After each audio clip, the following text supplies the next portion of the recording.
What is going on, guys? SteelerDude11 here, and I am back with another video. Today, I'm going to do the post-game analysis of Michigan versus Rutgers.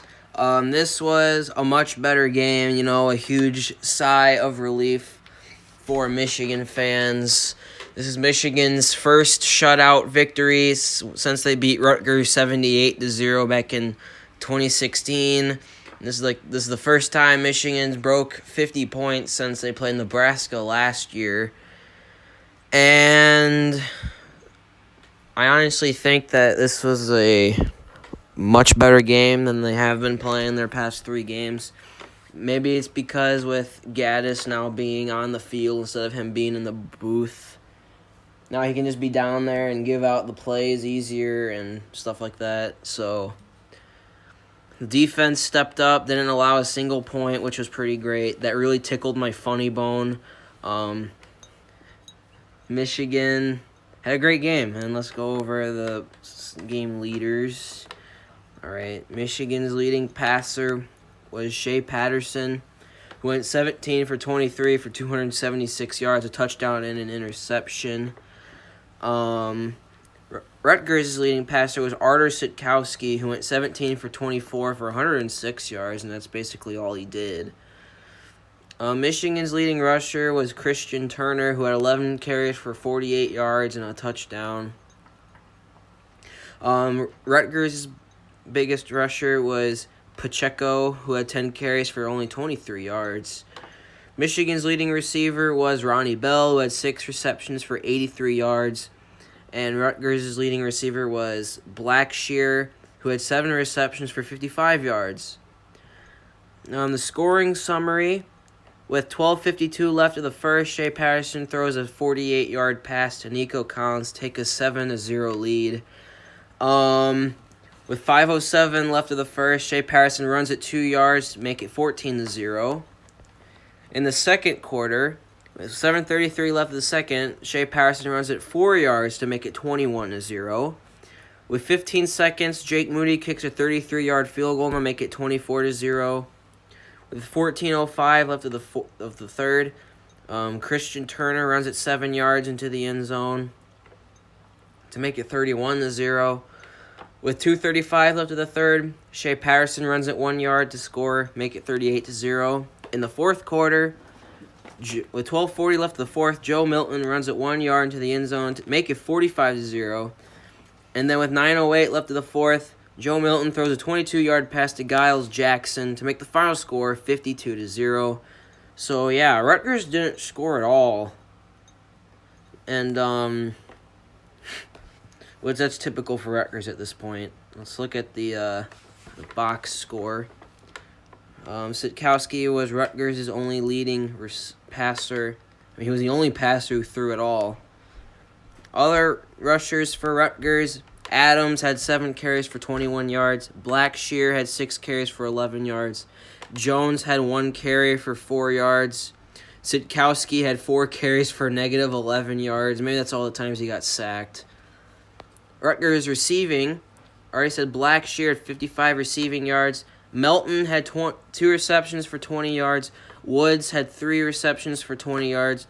Pacheco had 3 receptions for 12 yards. Washington had 1 reception for 2 yards. And Young had 1 reception for negative 3 yards.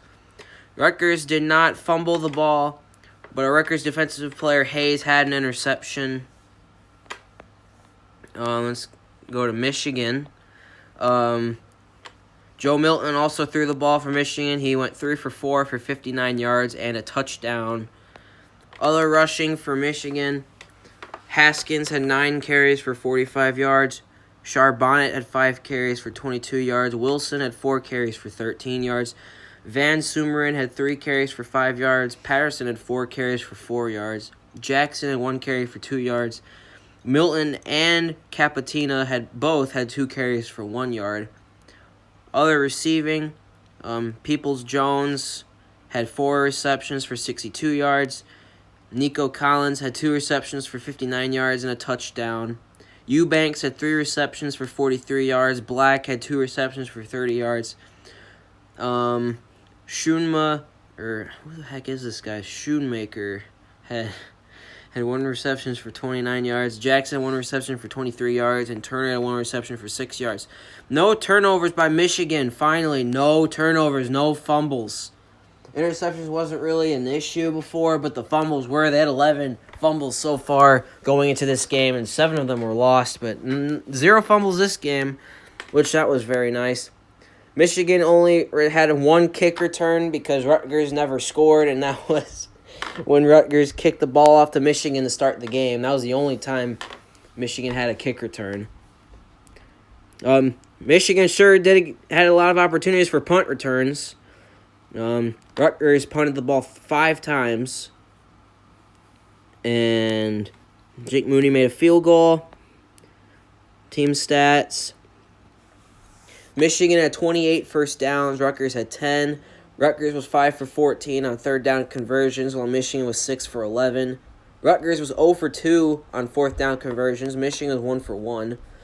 Michigan had a total of 476 yards. Rutgers had a total of 152. Michigan had 335 passing yards.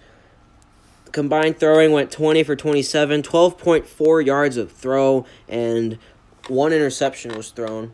Rutgers had 106 passing yards, 17 for 24, 4.4 yards per pass, no interceptions. For rushing, Michigan had 141 rushing yards, 41 rushing attempts in this game with 3.4 yards a rush. Rutgers only had 46 rushing yards, 29 rushing attempts, which means 1.6 yards per rush. Michigan had 6 penalties for 35 yards. Rutgers had 9 penalties for 70 yards. Both had a turnover. Rutgers lost a fumble to start the second half, and Michigan threw an interception. And Michigan had the ball only 1 minute longer than Rutgers did. All right, so my final thoughts. This was an excellent game. Very, very fun to watch. If Michigan continues to play like this, then they could do wonders. They should have been playing like this for the entirety of the season, but they decided not to. Next week, Michigan's back at home against Iowa, and Rutgers will be at home against Maryland. I'd like to see who wins that game. So yeah, that's the game. That was fun to watch. Wasn't it fun, Ethan? He says it was fun. Okay. Thank you guys so much for watching this video. Give it a thumbs up if you liked it. Subscribe if you're not already. And I'll be back on Tuesday for a post-game analysis of Steelers versus Bengals because they don't play until Monday night. I think the Steelers should win that game. Anyway, thank you guys so much for watching this video, and I will see you next time. Goodbye.